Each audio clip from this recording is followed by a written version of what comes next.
mulej. Halleluja. Nilqawkom eżis aħwa Maltin u għawċin. Nilqawkom għal serata oħra mana minn ġewwa River of Love. Halleluja. Grazzi li tinaqdu mana l-lejla. Nħeġġiġkom biex tiftħu qalbkom għal din il-kelma. Il-lejla ħanitkellmu fuq il-preżenza tal-Alla. Fuq il-preżenza tal-Alla. Li minajra ma nagħmlu xejn, maħna xejn. Kulħadd jitlob miegħi minn qalbek u jitlob warajja. Missi Qadis, kellimni l-lejla mill-kelma qaddisa tiegħek. Spiritu Santu, għatini revelazzjoni tal-kelma tiegħek. Skont il-kelma tiegħek il-Bibja mulej, illum niddikjara li jien għandi dak li l-Bibja tajt li jien għandi. Jien kapaċi għal dak li l-Bibja tajt li jien kapaċi. U jien dak li l-Bibja tajt li jien. Lest għal-kelma tiegħek u qatt iktar. Ma nerġa' nkun l-istess iktar. Fissem Ġesu Kristu. Amen. Morru fil-ktib tas-Salmi. Ktib tas-Salmi. Vers ħanaraw ukoll Salmi mela 51, 51.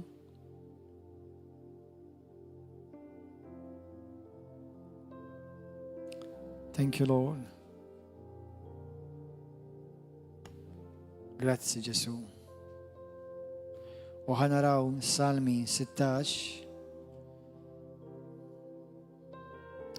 Salmi għal min għandu l-Bibja bil-Malti 51 vers 13.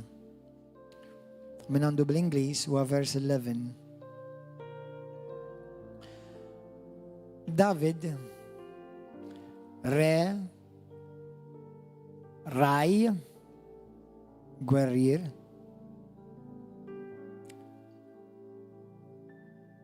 midluk mażul minn Alla.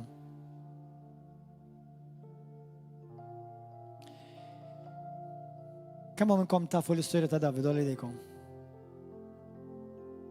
David, il-re David. L-istorja ta' David hija istorja verament kif naqbad ngħid. Fija minn kollox. Fija minn kollox.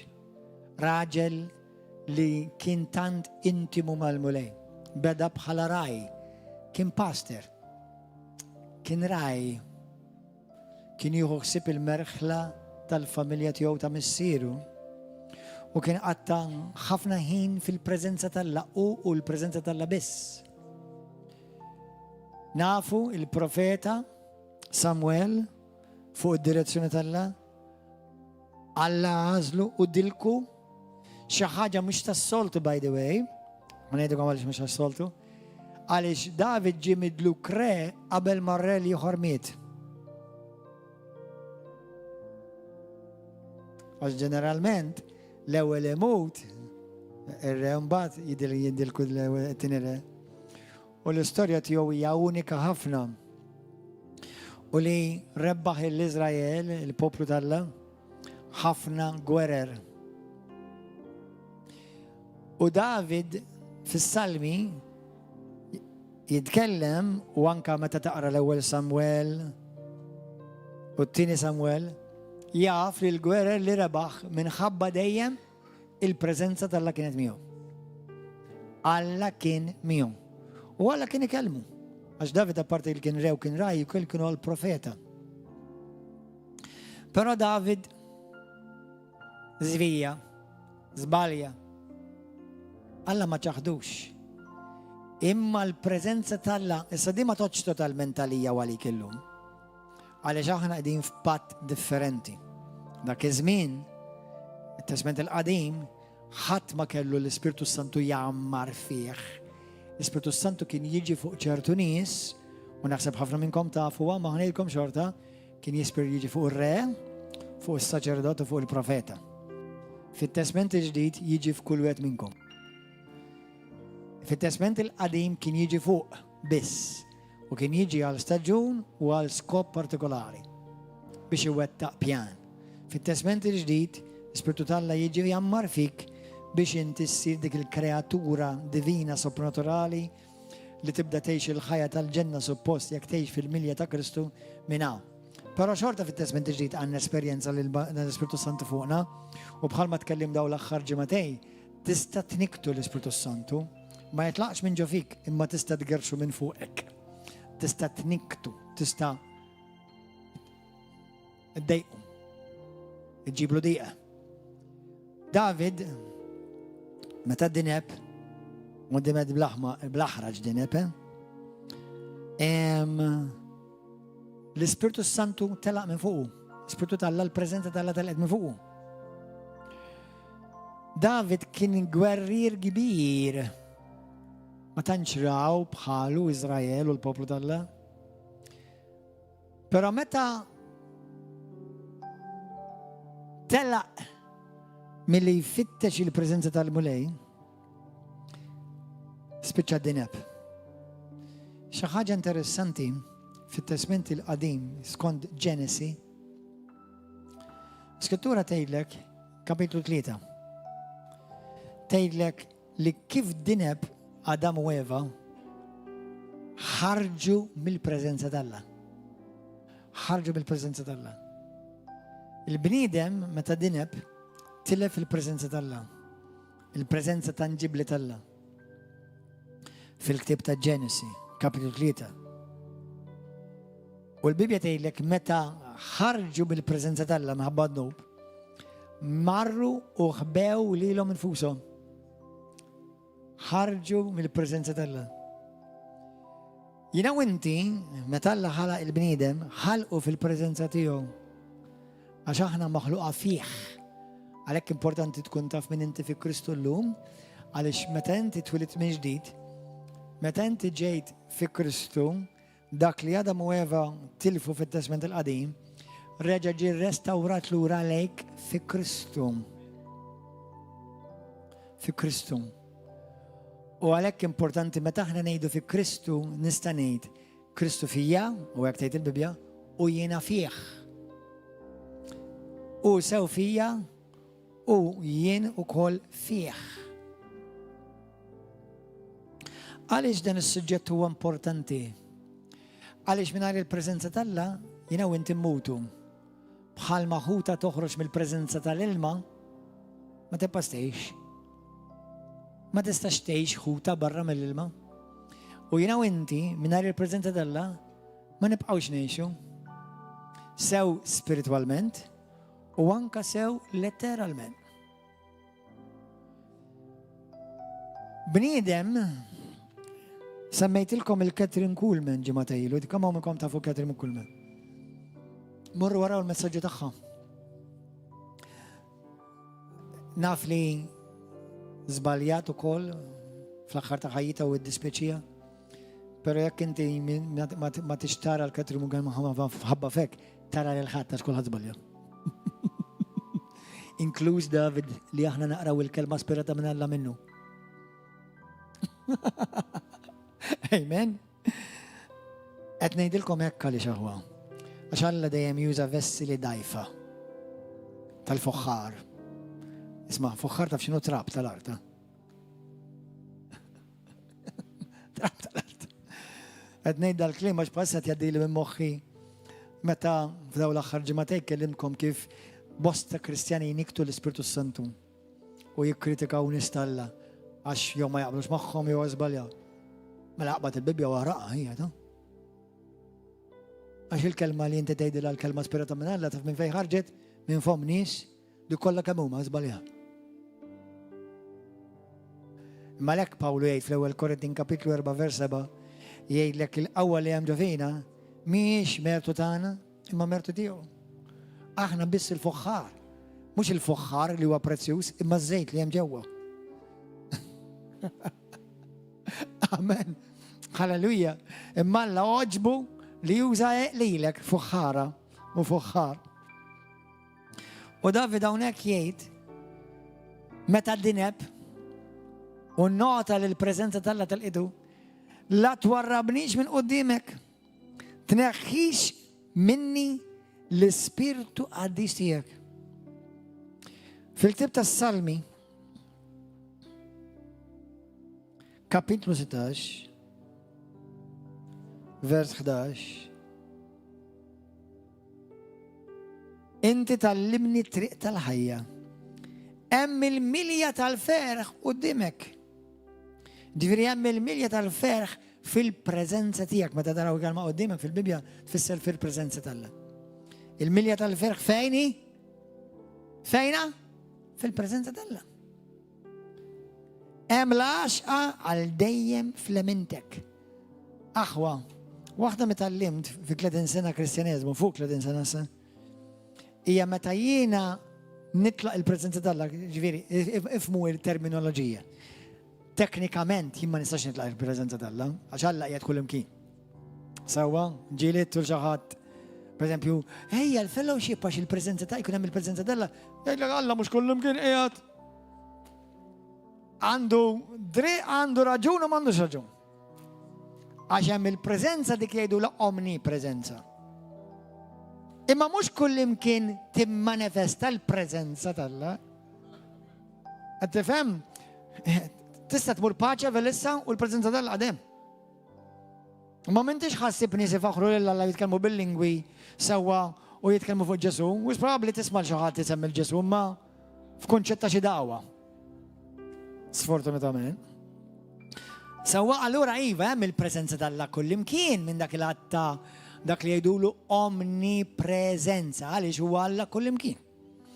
اما احنا مش نتكلموا عن الاومني بريزنسا، احنا نتكلموا على ديك البريزنسا تانجبلي اللي انت تعرفي الله تعيش اوير. كل خطيتي الكلمه اوير تعيش اوير كونشيو للبريزنسا دالله مياك. اسمعوني هانتكم اسامبيو. يكينا ننزل اميس هناك الليله شوت منكم تاخذوا سكاندلو سوا وناديكم اما ينا عندي اميس ونصمم فيديا هناك مش شرط ونجرب فيديا ما كل زق برا وتراو اللابز والمسلس يقبزوه.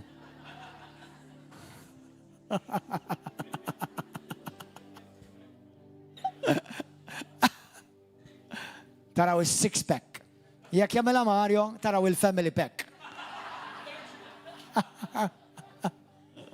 سوا وين نايد لكم ها تايد لي ايوا البس ميس تايد لك مشاو في دايا هذا البسته. متى انت اتيش في الكونشيتا البريزنسا تلميك يسك بطل ميستو البسته. تفهموا الديفرنسا؟ يسك بطل ميستو البسته البريزنسا تلا البسته. خليني لكم اهو واحدة من الافاريت اللي ناس كبار تلا يعملوا اللي سبوس كل خط كمان نستاو نعملوا اياينا وانت نشن وباش نعيشوا كونتينوامنت ملبسه بالله ملبسه بالسبيرتو سانتو. واكثر ما نكبر في المولاي اكثر يريد نقطة اتنت باش ما تطيرش القميص من فوقي. امين. بدك اللي نعمله بدك اللي نايدو بالاتيتودني تاعنا سوا. علاش انت مش لومني بريزنسا تاعلا تبدلك اما البريزنسا تنجبلي تاعلا اللي انت تلبسها بحال قميص تبدلك. عشان كيكو لومني بريزنسا تبدلك كيكو مالتك كل خد كريستيان. امين. ودافيد ربح الباتالي تيو من خبا للبريزنسا تاعلا كانت كونتينوامنت ميو. Infatti hemm passaġġ u m'għandniex ħin biex niftħu fuqu totalment għax fih ħafna laħam. Imma ħanilkom tmorru hemm ta' stess. Morru fi ktib ta' Eżodu 33. Ma kontx ħansemmih da lejla, imma Eżodu 33.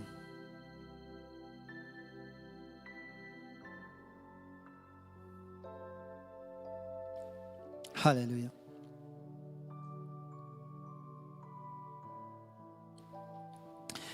Da meta Alla ħareġ il-poplu tiegħu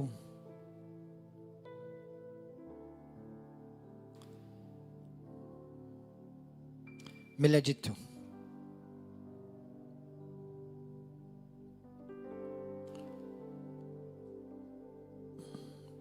Halleluja. U ir-raġuni li il-poplu ta' isma' għadi għax din hija parallel profetiku għalija u għalik. Ir-raġuni li il-poplu talla li kien fi skjavitu irnexxielu joħroġ mill-Eġittu tiegħu, kull wieħed minna għandna l-Eġittu tagħna. Inti għandek l-Eġittu tiegħek. Jew għalmenu suppost ħriġt mill-Eġittu tiegħek, ma xi kultant l-Eġittu jiġri warajk, tafu? Bħal m'għamel wara Farawn, għalkemm ħarġu baqa' jiġri warahom Farawn. Halleluja. U imma ħarġu mill-Eġittu għaliex Alla wedhom li l-preżenza tiegħi tmur magħkom. Halleluja. U hawnhekk Mosè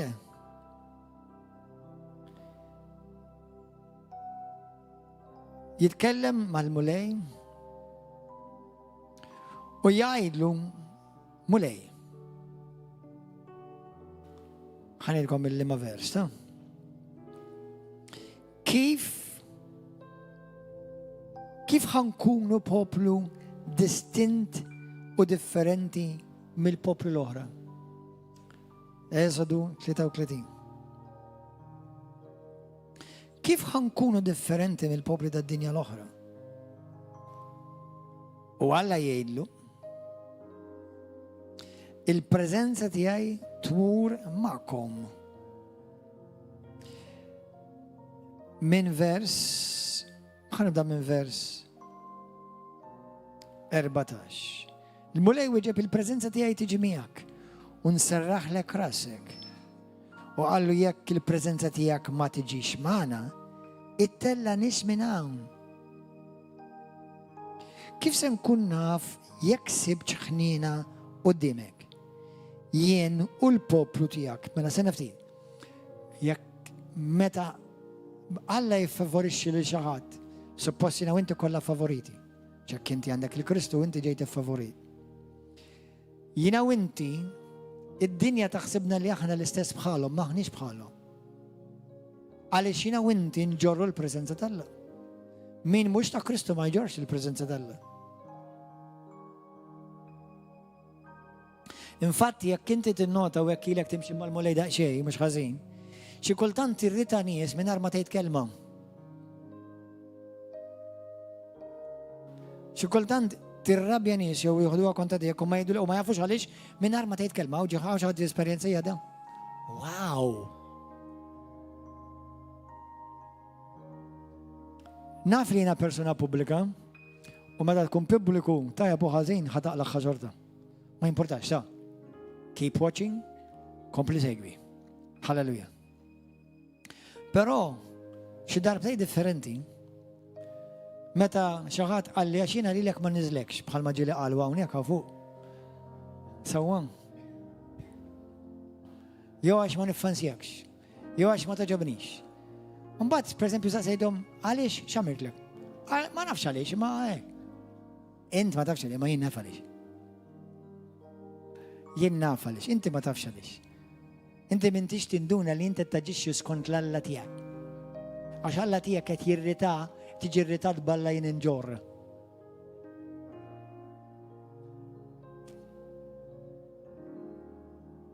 Amen? Xi kultant, jekk inti ta' Kristu vera, u tħoss in-nies jattakkawk, jikkritikawk, u tgħidilhom imma tgħidu qalbek inx għamiltu l-da. M'hemm bżonn tagħmlu xejn. Sempliċement int ta' Kristu, il-preżenza talla hija miegħek. Sempliċi. Ma jafux għaliex ma jistax iniżlek, ma jafux għaliex iddejqu, ma jafux għaliex. Ma jiena naf għaliex. Kelma talla tgħidilna għaliex. Għax il-preżenza talla tirrita id-dlam u tirrita d-demonji. Praise God. Ekk iridu aħna. Halleluja. Amen. Ma rridekx, ma rridx inkun wieħed li nħossni komdu fid-dlam. U laqqas nuhu pjaċir inkun naf li id-dlam huwa komdu fil-preżenza tiegħi. Hello? Għax jekk inti id-dlam madwarek ħossom komdu, kemm inti minn tagħna amen. Kemm inti ħellu ma nafx għaliex ma veru hu pjaċir madwarek u jidaj u jsewi l-ewwel hemm u droga u minn kullem u komdu madwarek. I'm not sure if that's a good thing. Nafu jgħad partikolari, ma duċaw. Persuna partikolari kienet fuq il-praise and worship għal tul ta' żmien u kellhom ħbieb daw il-aħwa tad-dinja. U kienu jħossuhom komdi ma' nies tad-dinja. U nies tad-dinja jħossuhom komdi magħhom. U jena kont nara vera stramba dil-bicċa xo. Illum ma jtizwel li kum bħad dinja, għax ovvjament huma meta inti jew taħt id-dinja, jew taħt il-liġi tnejlintom mejdi. Il-bniedem ma jinbidilx la bil-liġi u żgur laqqas bid-dinja, jinbidel bil-preżenza tal-Alla. Infatti, bħalma tgħidha l-Iskrittura, l-litra toqtul. Imma l-Ispirtu li jagħti il-ħajja.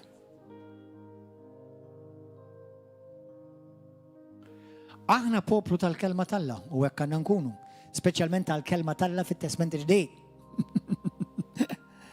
Imma parti minn hekk tkun poplu tal-kelma u tal-preżenza ta' Alla. Il-biraklu la morna għawdix, bħalma namlu kull ġimma. U konna jena u David, u minn kien hemmhekk termijaj. U San Dominku.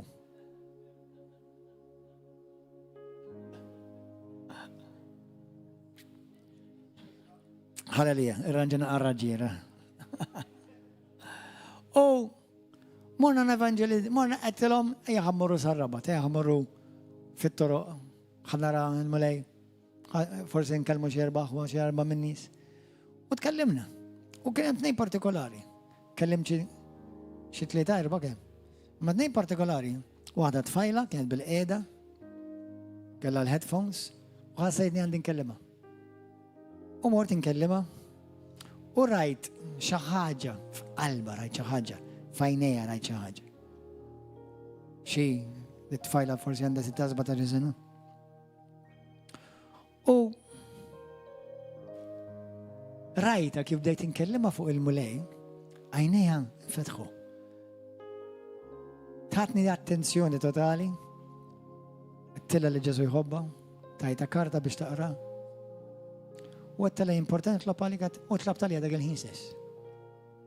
U ħassejta isa ma kienx qed tistennija di xorta żgur u isa hekk.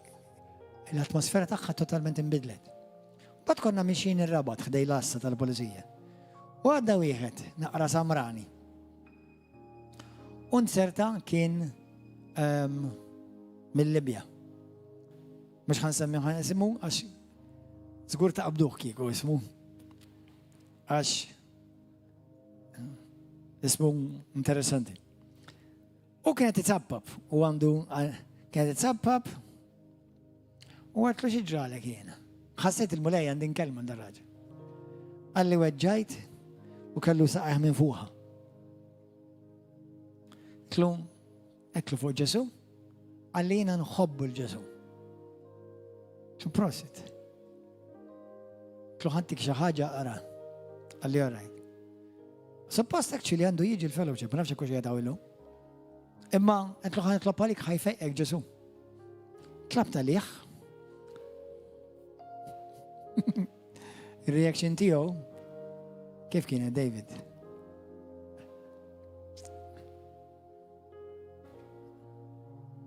Neħħa l-bastun jew x'kellu?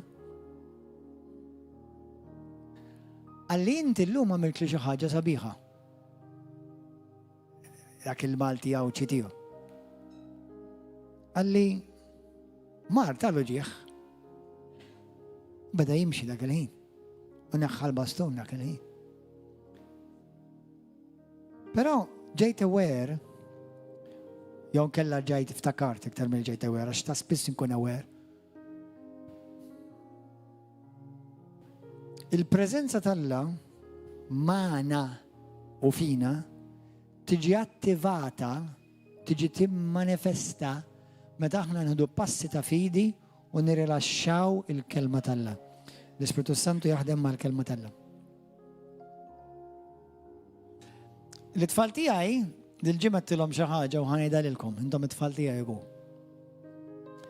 Qedtilhom ma nafx bħalissa fil-ħajja tiegħi żgur. Kważi inni ħafnek ta' ġifieri mhux issa biss. Imma kważi ma tgħaddix minuta li ma naħsibx fuq Ġesu.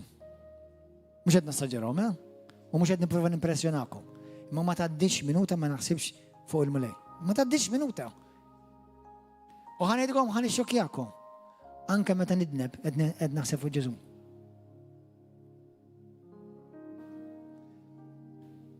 I have learned by practice, by experience, to constantly live aware of His presence. Itallim bl-esperjenza biżmien li ngħix kontinwament konxju tiegħu li huwa miegħi kontinwu. Mhux biss fija, ukoll fija, infatti fil-verità teoloġikament laqqas jista' jkun fuqi u miegħi jekk ma jkunx l-ewwel fija. Hemm raġunijiet għaliex. Imma tant sirt u hekk irid ngħix. Aware constant. Ġifieri ma tgħaddix ġurnata tgħid il-lester l-lum ma qasx fil-mulej. Ma tgħaddix 5 minuti tgħid tara l-mulej nsejtu f'daw il-5 minuti. Anka jekk nilgħab bil-Playmobil qed naħseb fil-mulej kontinwament.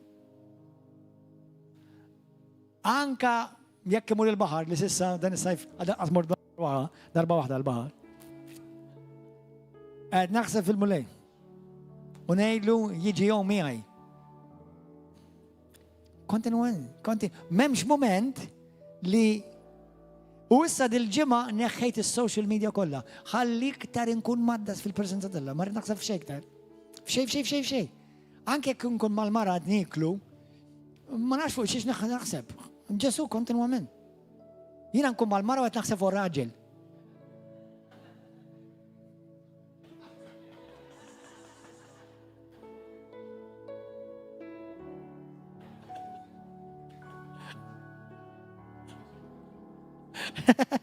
Tistaw taqtaw għamlu għamim. I don't care. God bless you. Thank you for the advertisement. Hallelujah.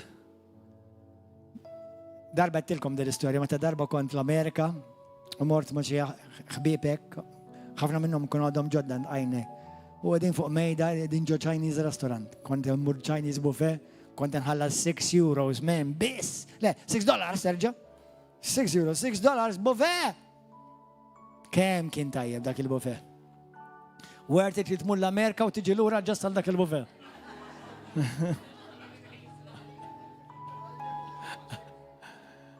Xi darba noħodkom naħdu buffet u nerġgħu lura. Halleluja. Insomma, qegħdin fuq mejda u ovvjament ma kontx ħafna minnhom ma kontx nafu. U akkrati titkellem ovvjament. U daru għed minna ma għallu li għallura xini l-istoria tijak.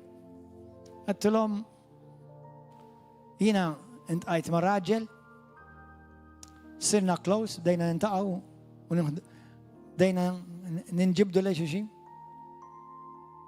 U sirt nħobbu.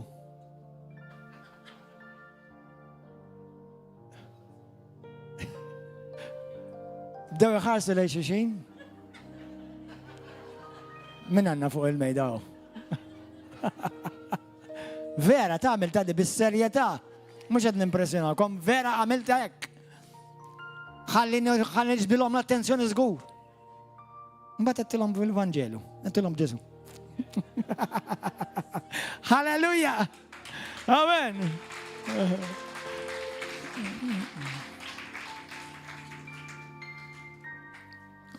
I, Gordon Jumanji, mimli difetti, I don't want to live one moment apart from His presence.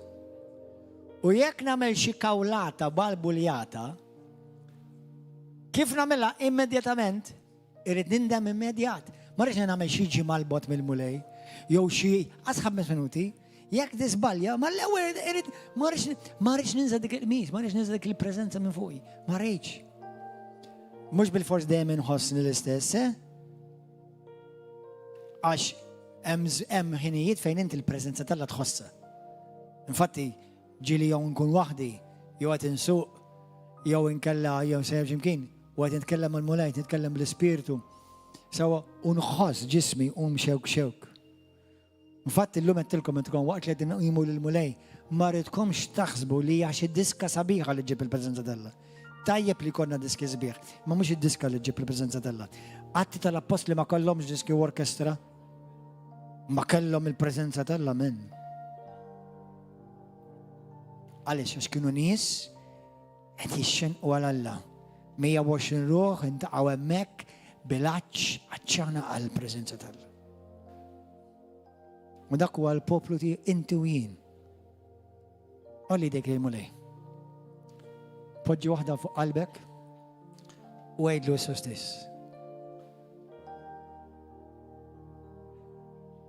Mulej, għajdlu minn qalbek, mulej Ġesu. Għatini l-għaġġ, għatini l-ġuħ għalik. La tħallinix noħroġ mill-preżenza tanġibli tiegħek. Aħfir li mulej. Fejn jiena noqsok. Għamilni addicted għall-preżenza tiegħek mulej.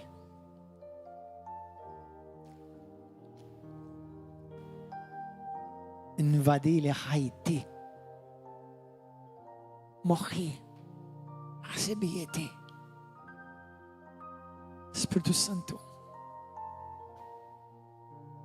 immanifesta f'ħajti, madwari, fi klimi, fl-attitudni tiegħi. Ma rridx niktek, Spiritu Santu. Ma rridx nikket il-preżenza tiegħek. U aħfir li meta jien għamil dan. Grazzi tad-dem prezzjuż tiegħek, Ġesu.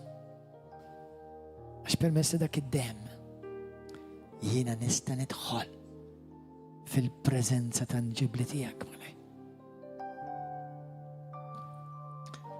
Għal darb'oħra nitolbok aċċat kull idolu minn ġo qalbi. Aċċat, Ġesu. Dak kollu li niktek.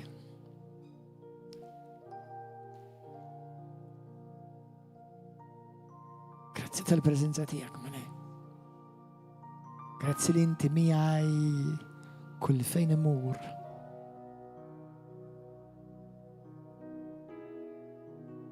Grazzi mulej. Amen. Jesus. Thank you, Lord.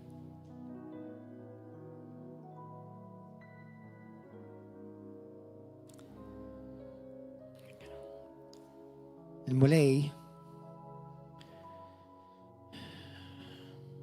irid li aħna nonnorawh. Tinsix, vera huwa lamma huwa persuna wkoll. Ma tlekx umana, persuna. The Holy Spirit is a person. God is a person. Jesus is a person. He feels like you and me. Because we are created in His image. U jħoss bħal ma tħoss int.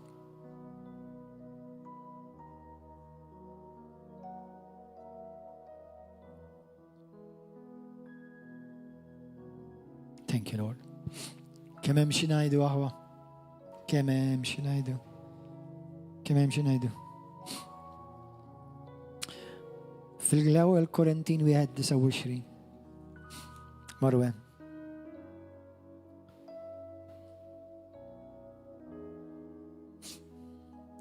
Fl-Ewwel Korintin. Kapitlu 1.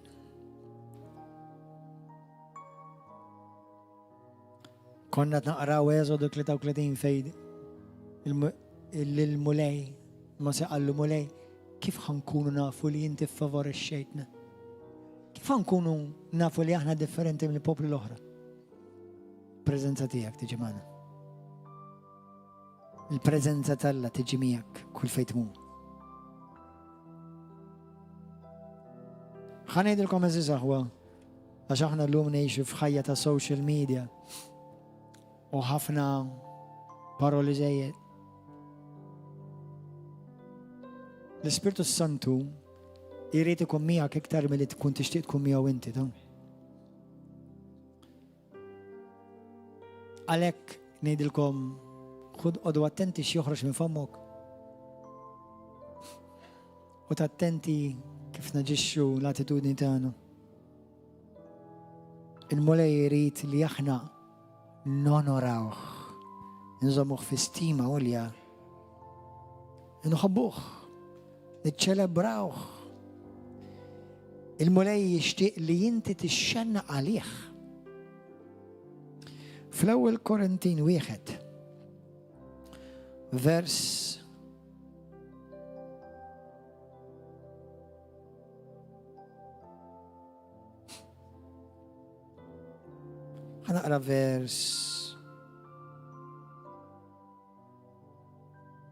27.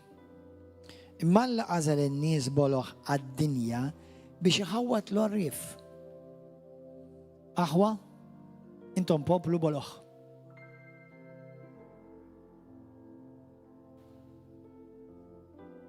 Infatti ma nafx jekk kontux tafu, hemm żewġ tipi ta' boloħ. Dawk li jażlu l-Alla u dawk li rreġettaw l-Alla. It-tnejn boloħ.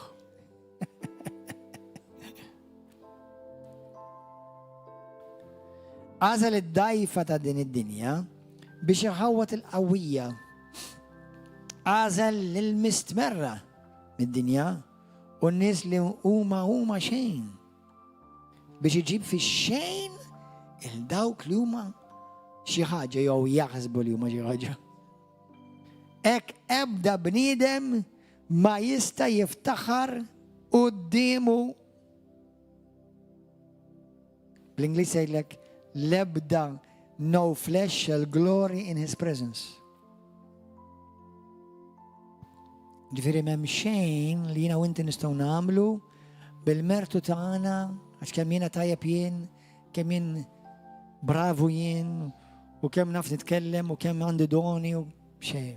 Alla ma impressjona ruħu xejn. Ħadd ma jista' jiftaħar għax hu iktar speċjali minn ħadd ieħor, speċjalment minn ħutu Kristjani. Ħadd ma jista' jiftaħar kemm għandu talent jew kemm għandu flus jew kemm għandu suċċess fil-ħajja. Daw l-affarijiet ma jittarawx il-preżenza tagħha. Xejn. Halleluja. Għalhekk l-ebda bniedem ma jista' jiftaħar quddiem Alla. Ħadd. Iktar ma jiena u inti nitbaxxu, numiljaw ruħna, iktar il-preżenza tagħha issir tanġibli fuq ħajtek. Ħanidkom aħwa. 1, 2, 3, 4, 5, 6, 7, 8 pages. Page waħda għamilt. Ma nafx meta ħankompli għamma, hopefully nkompluha.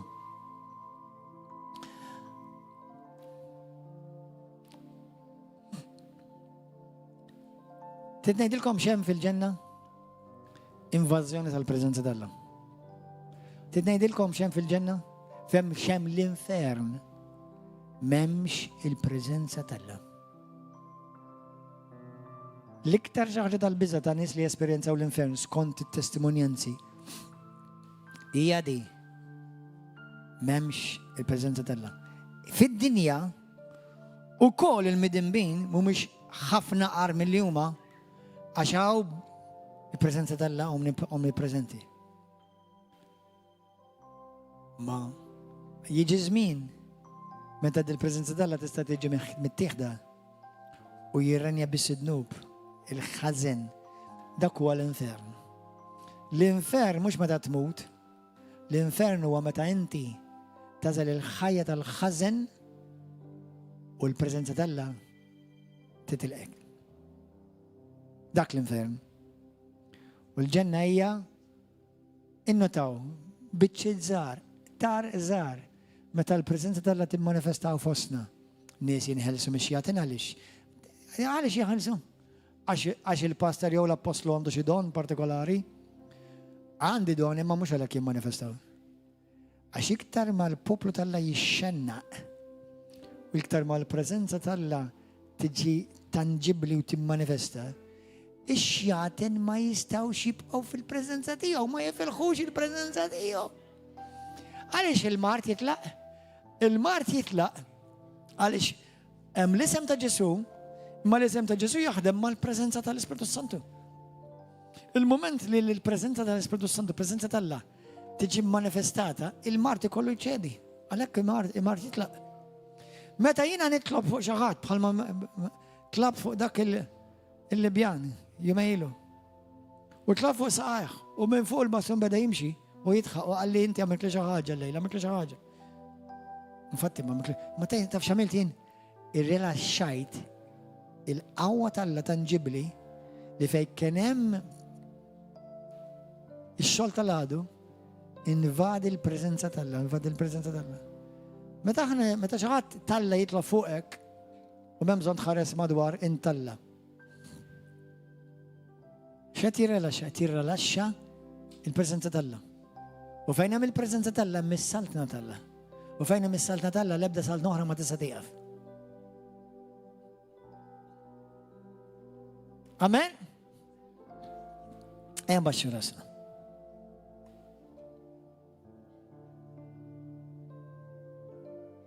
Hija ħasra li bosta Kristjani imorru knejjes differenti, xirki differenti, gruppi differenti. U għandek bosta Kristjani fejn jgħidulek jiena qatt ma ħassejt il-preżenza tal-Alla. That's sad. Meta jiena u inti ngħixu biex ngħixu u nagħmlu fil-preżenza tal-Alla.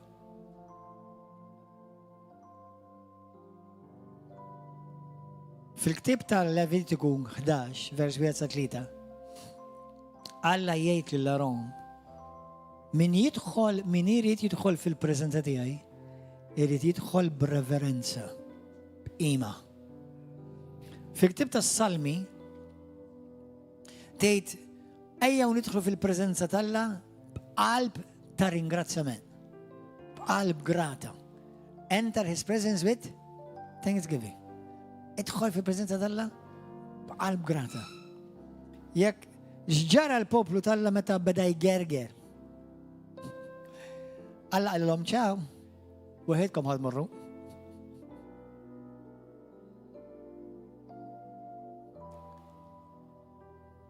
Meta jiena nidneb, aħna kollha nidinbu, imma meta inti tiġġustifika dnub u tibqa' fid-dnub, il-preżenza tal-Alla tgħidilha ċaw inti daqshekk bye bye. Tista' jekk tiżbalja, indem malajr. Indem malajr.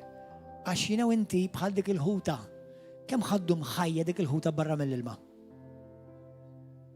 Ftit sekondi. U daqshekk jiena u inti nistgħu nibqgħu barra mill-preżenza tal-Alla ftit sekondi għax tispiċċa tmut. Erġa' biss dik ix-xmara. Hawn ħafna Kristjani. Illum kont qed nisma' jiena nħobb nisimgħu ħafna raġel tal-Alla battulkom il-video. Imma beda jgħid rajna miljuni nies jagħtu ħajthom. Fejn huma? Qal is-sena l-oħra biss 60,000 qal taw ħajthom il-Kristu f'dal artal mhux f'Dav, dik il-Knisja partikolari. Qal 60,000, qal fejn huma? Qed praise God mela da. Qal maħniex mhux waħedna aħna wkoll. Kemm rajna nies jiġu lejn mulej. Jersqu lejna l-lejfi u jinħelsu. U jerġgħu jmorru lura għad-dinja. U li l-alla għallu, imma t-nameċ ħagġa jina t-torti għaj mulej. Għallu le. ħafna minn nies tal-poplu dalla m'għandhom ġuħa l-alla. Jagħmlu klezzijat sa tejn nofs jaraw film mhux problema. Imorru restorant bħalma mort il-bieraħ ma' eżis aħwa. Għamilna klezzijat 4 sigħat niffangaw. Halleluja. Mbagħad ħafna jmorru suppost knisja. Nħarsu li l-loġ kemm ħajdu jgħidu. Kemm ħandu mun kantaw. Mux jiġa kantajni għad id-diska.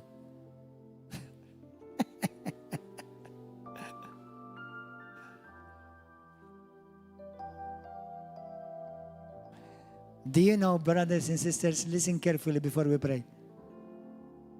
Do you know what was the tent of meeting called? Kontu tafu x'tissema il-tinda ta' fej jiltaqa l-mulej mal-poplu di Ovid tisma tal-im. Kienet tafu x'tissema? The tent of His presence. Tinda tal-prezenza tiegħu. Ma nistax nifhem jiena ċertu knejjes nofsija nidħlu ndiġu ħriġna wara nofsija. Oħrajn 3 kwarti, oħrajn sija. Jiena u inti iridu nkunu poplu nġorru l-preżenza tagħna u nixxenqu għall-preżenza tagħna. U mhux qed tħares l-alloġġ għandek xogħol nifmek. Imma ġejna hawnhekk, the tent of His presence. Vera aħna wkoll it-tinda tal-preżenza tiegħu. Infatti, inti ma tiġix issib il-preżenza tal-Law għax inti suppost tiġibha miegħek. Imma hawnhekk timmanifesta l-preżenza tal-Law. U għalhekk nies ifiqu, u nies inħelsu, u nies isalvaw, u ħajjiet jinbidlu. Għax il-preżenza tal-Law. Dak li preaching ta' sena, ta' sija, ta' xahar, ta' kors jagħmel fi 3 xhur. Il-preżenza tal-Alla jista' jagħmlu fi 3 sekondi.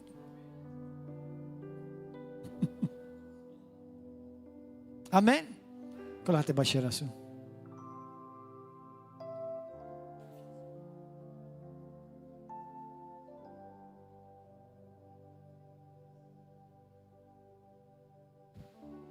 Tkellem mal-mulej. Tkellmu mal-mulej. Min qalbek tixxenna għal-mulej inti, tixxenna għal-preżenza d'Alla. Kull jum. Kull jum.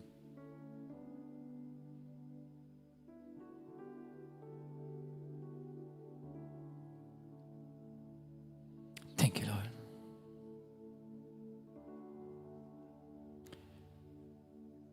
Għal dawk kollha li intom anka ġodda l-lejla, imma jridek tisma' dal-kelma. X'ħad tagħmel? ħad titlaq minn ġodin il-binja, kif ħad tkun ħajtek wara llum? Ħad tkun l-istess bħalma ġejt. Ma taħsibx li Alla tistidnek, Spiritu Santu tistidnek biex tixxenna għalih. Għax fil-verità, dak kollu li għandek bżonn tinsab fih.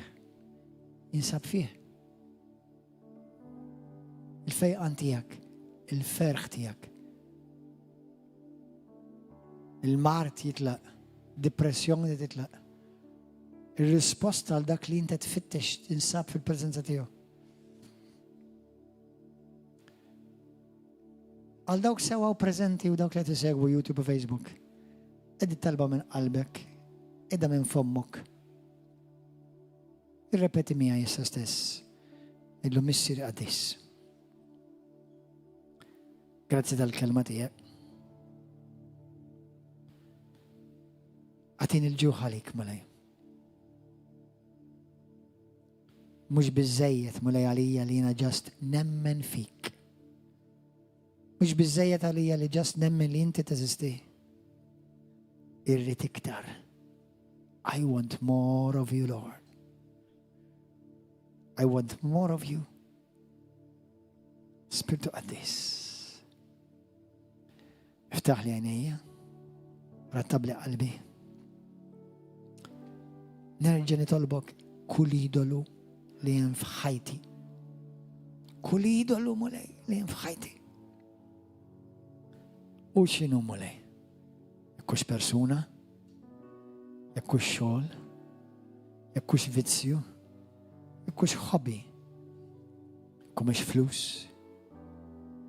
jekkumiex attitudni. Mulej, aqla kull idolu minn qalbi li jikkompeti miegħek. Mulej tiegħi u Alla tiegħi. Ġesu, bid-dem prezzjuż tiegħek aħsilni. Għatin il-ġuħ għalik mulej. Irrid ngħix aware, conscious tal-preżenza tiegħek iktar minn xi ċirkundali ħajti. Irrid iktar inkun aware u conscious tal-preżenza tiegħek miegħi u fija iktar minn dak li qed jiġri madwar fid-dinja. Għaliex sakemm inti miegħi mulej, sakemm il-preżenza tiegħek tmur miegħi mulej, naf li xejn ma jista' jirnexxi kontra tiegħi. U meta jien inkun dajjef, nitfixkel u naqa', int mulej terfani u jiġi glorifikat l-isem tiegħek Ġesu. Mingħajrek mulej jiena bħal dik il-ħuta barra mill-ilma. Ma nistax ngħix u m'għandix ħajja barra mill-ilma. Hekk l-istess jien mulej m'għandix ħajja barra mill-preżenza tiegħek mulej. Irċivi glorja mulej. Fejn għad-nibt kontra tiegħek aħfilli. Fejn jien żammejt nuqqas ta' maħfra. Aħfilli. Min qalbi naħfir lil weġġani mulej. Għamilni parti mill-poplu tiegħek li ġorr il-preżenza tanġibli tiegħek. Kull jum, kull imkien u kull fejn imur. Niddikjara minn fommi jiena ta' Ġesu Kristu u niċħat u nirrinunċja kull vizzju ħażin, kull saħta, kull preżenza diabolika, kull ħaġa negattiva, kull addiction oħra mulej, kull vizzju ħażin nirrinunċjah minn fuq ħajti. Nirrinunċja kull marda, nirrinunċjah minn fuq ħajti. Fissem Ġesu. Mulej grazzi tal-li fejjaqtni. Ix-xitan mandu l-ebda seta fuq ħajti. Mandu l-ebda seta fuq ħajti. Grazzi li inti fejjaqtni. Grazzi li inti salvajtni. Grazzi li inti ħfirt li.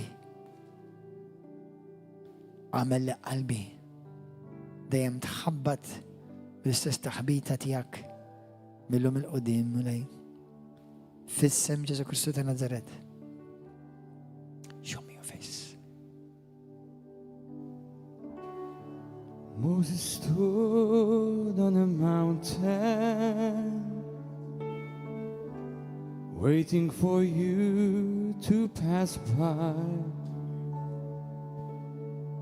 You placed your hand over his face.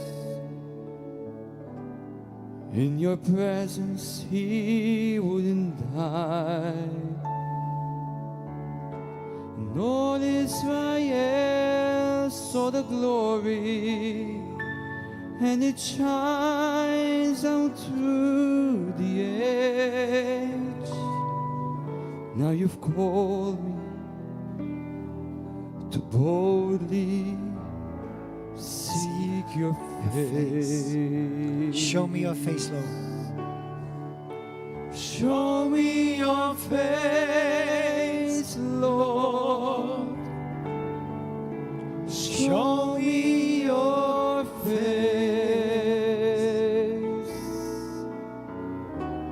And then gird up my legs, I might stand in this holy place. Jekk inti titqum bil-wifqa, tista' tqum bil-wifqa. If you want to stand, go ahead.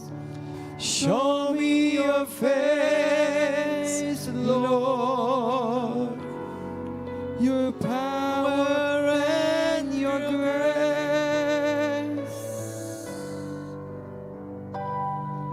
I will make it to the end if I could just see your face. Jekk inti lejla jataw u għandek bżonn il-fejqan. Għandek bżonn ħelsin minn xi droga jew xi vizzju ħażin. Il-preżenza Alla qiegħda preżenti biex inti tfiq u tirċievi l-fejqan tiegħek u tinħeles. Jekk inti tiġi hawnhekk quddiem biex itolbu magħkom u ħorġu hawnhekk issa stess quddiem waqt li nqimu il-mulej għal ftit momenti oħra. U rridek tirringrazzja lill-mulej li l-mulej tiġessemek. Inti emmen u rċievi. Il-preżenza Alla tfejqek, il-preżenza Alla taħilsek, il-preżenza tal-mulej tanġibli tiegħu tfejjaqlek l-ġieħ ta' qalbek. Halleluja. Ejja nkomplu qimu lill-mulej. Għala għajnejk u qimu l-mulej. David knew there was something more in the ark of your presence. In a manger, Messiah was born amongst kings and some peasants. And all Israel saw your glory, and it shines down to the edge. Now you've called us to boldly seek your face. Hallelujah. Show me your face, Lord.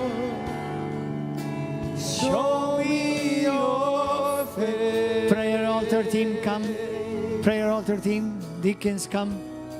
And then gird up my legs, I might stand in this holy place. Show me your face, Lord, your power and your grace.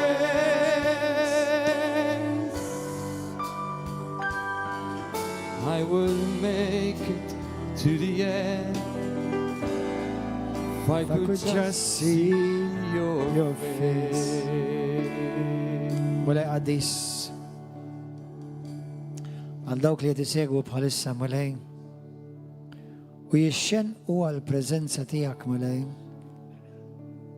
Il-prezenza tijak tanġibli tinżel fuqhom, tfejjaqhom minn kull mart, minn kull vizzju ħażin, minn kull skema u attak tal-għadu mulej. Grazzi, grazzi Ġesu. Jekk inti qed issegwi lejla tal-messaġġ, il-mulej jaf qalbek, jaf fejn inti, jaf il-bżonnijiet tiegħek. Int fejn int, kintix fid-dar tiegħek jew fuq is-sodda, għandek bżonn il-fejqan, il-preżenza Alla tinżel fuqek issa stess. Kun infejjaq. Kun infejjaq. Fissem Ġesu ta' Nazaret, ikmanda kullu ġieħ biex jitlaq minn fuqek, minn fuq saqajk, minn fuq spaltek. Nies li għandek u ġieħ f'darek, xaħat li għandek xaħat u ġieħ f'darek, fi spaltek fonqok, xaħat li ma tistax iddawwar rasek. Fissem Ġesu Kristu, qed nara l-xaħat fl-ispiritu tiegħi li għandu bħal sapport madwar onqok. L-ispiritu tal-mulej timissek issa stess. L-ispiritu tal-mulej kun infejjaq fissem Ġesu issa. Be healed now niftakar xi ftit xurilu meta kont l-Italja. Jesus. Alla tal-mirakli. Niftakar kien hemm mara u ġiet kellha kollar madwar għanqa. U jettela għalli dek sista nitlob għalik biex tfiq. U neħħiet għal-kollar. U ġiet qoddim u jina qbattila rasa u bdejt ndawarila. U nibdew sejnek. U jina dejt, what's the big deal? Ġara, mux għafja jekk aħna nemnu li fi għeddin. Wara qalu li apostle, jekk dik iċċaqlaq rasa jekk tmut.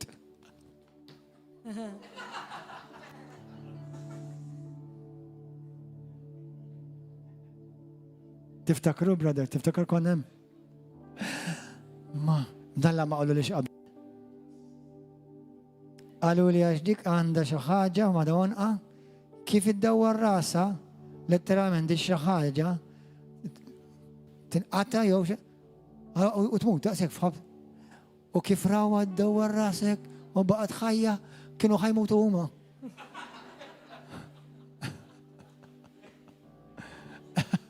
Warak fin-natural kelli qata nobis fuqi. Qed mulej grazzi li ma metitx. Grazzi tal-fejqan. Grazzi Ġesu. Inti mikun minn għalik il-fidi tiegħek u importanti li jkun għal-fidi. Imma meta fil-preżenza tal-la l-impossibbli isir possibbli. Halleluja. Grazzi Ġesu. Maj. Niftakar bħalis anka s-satan xosni nervus niftakar dik. Jesus, olli dejkom li l-mulejħwa. Intkom li għandkom zon fejqan. Mulej jina naf li jina mjena xej minn għajrek, mulej. U mux bis-saxħa tijaj, mulej. Dan jien nafu u anka inti tafu. Imminti tħobb, mulej, il-poplu tijak. Tħobb il-dawk li xenqu għalik. Mulej dawn l-eżis u li tijak. Irġil, nisa. Hallelujah. In Jesus' name, mulej. Inti, you are the Jehovah Jireh. You are the Jehovah Rapha. The God who heals. That heals all your diseases. L-Alla li tfajja. Mulej inti jaw. L-anġlu tal-prezenza tal-laqija taw. Mulej fil-prezenza tijak xejn mu possibli. Xejn. Xejn mu possibli mulej. Na kollu li der impossibli. Mulej Adam miksur. Li t-tobba qalu ma jistax jissawa sew kif kien. Nikmanda dak il-rapport tat-tobba tal-medicina li l-għada ma jistax jissawa sewa. Taħt il-sound tal-vuċi tijaj dik l-għad ma tissawa totali. Issa stess. Fissem Ġesu.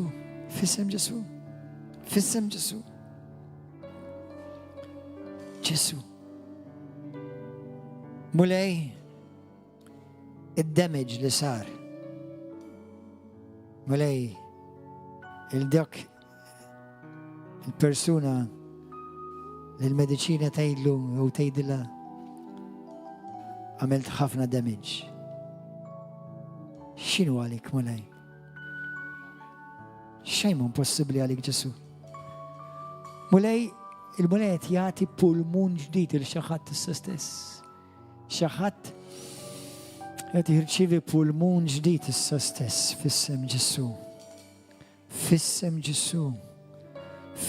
Ġesu. Nirilaxxa mulej pulmun ġdid nieżel mis-sema issa stess. Fis-sem Ġesu Kristu. Mulej anka damage fir-ras. Damage li sar fir-ras minħabba accident.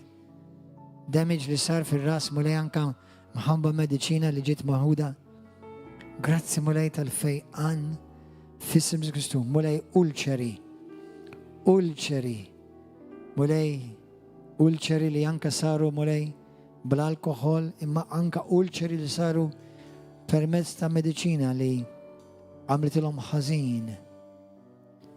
Nikkmanda dawk l-ulċeri biex jingħalqu issa stess fissem Ġesu. L-anġlu tal-preżenza tal-la imissek issa stess u jfeqek. Fissem Ġesu. Fissem Ġesu. Ringrazzja l-mulej għal għajnik. Ringrazzja l-mulej. Emmen urċivi. Emmen urċivi. In Jesus' name. Show me your face, Jesus.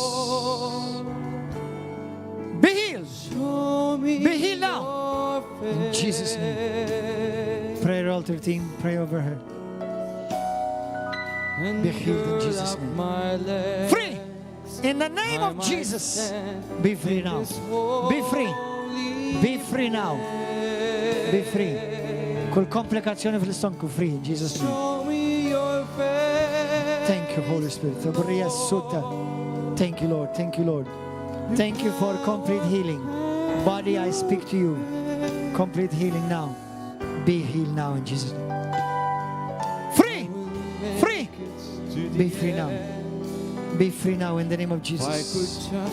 Every worry, every anxiety, in Jesus' name. Jesus. Free. Satan, get your hands off her. Free! In Jesus' name. Thank you, Lord. Thank you, Holy Spirit. Thank you, Holy Ghost. Thank you, Holy Spirit, in Jesus' name. Now I release the fire of God. I release the fire of God. What the devil has